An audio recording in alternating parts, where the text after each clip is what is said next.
Tumekusanyika hapa kanisani na tumeuleta mwili wa marehemu hapa kanisani kwa sababu alikuwa ni muamini, alikuwa anasali.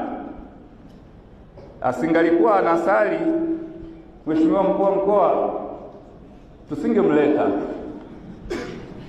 hata kama alifanya mambo mengi kama mwanasiasa.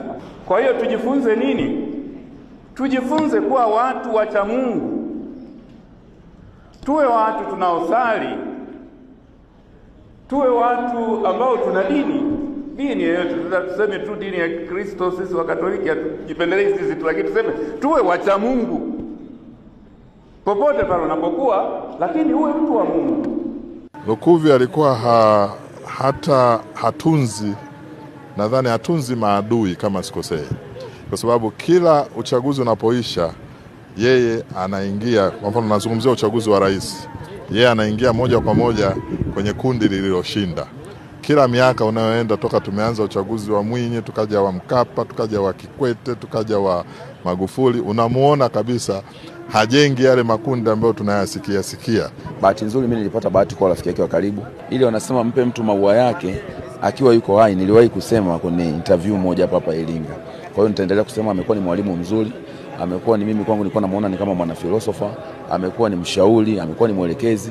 Nimeshafanya kazi nyingi ambazo nimejiuliza kwake, na mengi aliyoniambia kweli alikuwa anaenda vizuri.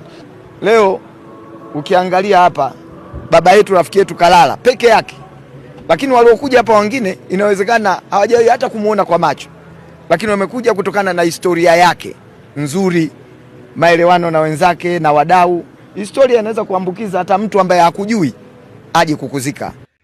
Maisha ya Lukuvi ni kitabu cha rejea kwa historia na mkoa wetu wa Iringa.